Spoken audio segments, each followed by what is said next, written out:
वंदे मातरम दोस्तों, स्वागत है आपका फिर से एक नए सवाल के साथ। आज के इस वीडियो में हम बात करेंगे संख्या रेखा पर रूट 2 का निरूपण। मतलब संख्या रेखा पर रूट 2 को हम किस प्रकार प्रदर्शित कर सकते हैं। मान लीजिए ये संख्या रेखा है, मैं आपको इस प्रकार बता रहा हूं, लेकिन आप कंपास का यूज करके बनाएंगे।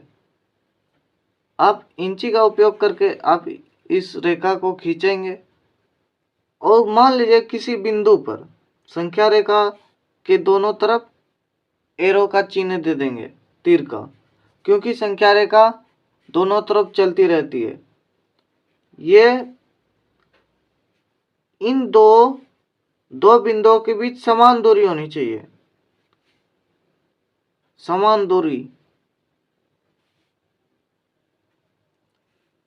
मान लीजिए ये बिंदु 0 है, तो ये -1 हो जाएगा, ये 1 हो जाएगा, ये 2 हो जाएगा, इस प्रकार चलते जाएगा। ये 1 है और ये 2 है, और हमें क्या बोला गया, रूट 2 का निरूपण। तो ये संख्या इन दोनों संख्या के बीच में ही आएगा। रूट 2 1 और 2 के बीच में ही आएगा। अब आप ये सोचिए कि रूट 2 किन किन दो संख्या का वर्ग हो सकता है। आपने पिछली कक्षा में पढ़ा होगा पाइथागोरस परिमेय। पाइथागोरस परिमेय एक त्रिभुज पर आधारित होता है। त्रिभुज पर क्या होता है, आधारित होता है।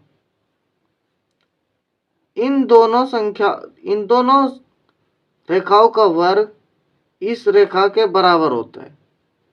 ठीक, मान लीजिए ये रेखा 1 है, 1 यूनिट है, और ये रेखा 1 यूनिट है। इसका वर्ग, ये बिंदु ए मान लेते हैं, ये बी, ये सी। बिंदु ए सी का वर्ग बराबर बिंदु बी सी का वर्ग, बी सी का वर्ग, और बिंदु ए बी का वर्ग, बिंदु ए बी का वर्ग।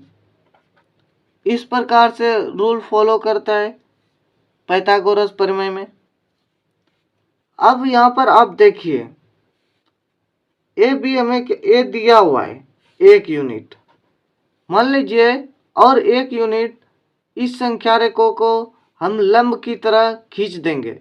1 यूनिट इसके जितना ही 1 यूनिट ऊपर खींच देंगे लंब के रूप में।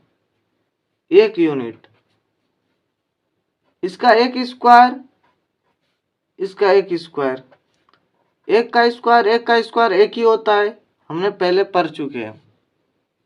तो 1 का स्क्वायर, इसका स्क्वायर, ए सी का स्क्वायर हो जाएगा। इन दोनों का स्क्वायर जोड़ेंगे तो 2 होगा, लेकिन ए सी का स्क्वायर कोई संख्या नहीं है, ये स्क्वायर बराबर के इस तरफ जाएगा तो किस में बदल जाता है, रूट में बदल जाता है। तो आपने यहाँ क्या दिया, यहाँ देखिए, ध्यान दीजिए, ये बिंदु हमें इन दोनों संख्याओं के बीच की दूरी कितनी है, 1 यूनिट है, और इन दोनों बिंदुओं के बीच की दूरी कितनी है, 1 यूनिट है। इन दोनों का स्क्वायर कितना होना चाहिए, तो इन दोनों बिंदुओं का स्क्वायर करेंगे तो ये रेखा हमें प्राप्त होगी, जो कि रूट 2 के रूप में होगा। ये तो रूट 2 हो गया, लेकिन हमें कहाँ दर्शाना है, संख्या रेखा पर। तो आपने बचपन में, ये तो पिछले क्लास में ग्राफ बनाया होगा, वृत्त, आप तो जानते होंगे वृत्त। वृत्त में क्या होता है, व्यास होता है, त्रिज्या होती है। ये दोनों 2 टुकड़ों में बंटता है तो व्यास बन जाता है, और आधे टुकड़ों में त्रिज्या रहती है।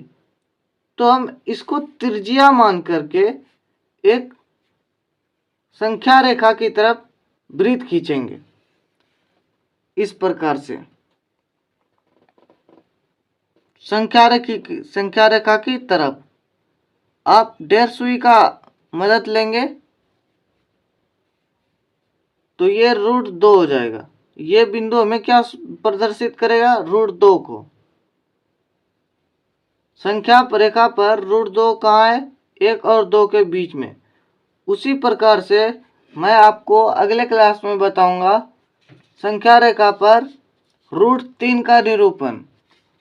तब तक के लिए धन्यवाद। मिलते हैं क्वेश्चन नंबर इसके साथ। इसमें कोई क्वेश्चन नंबर नहीं दिया हुआ है। संख्या रेखा पर √3 का निरूपण। तब तक के लिए धन्यवाद।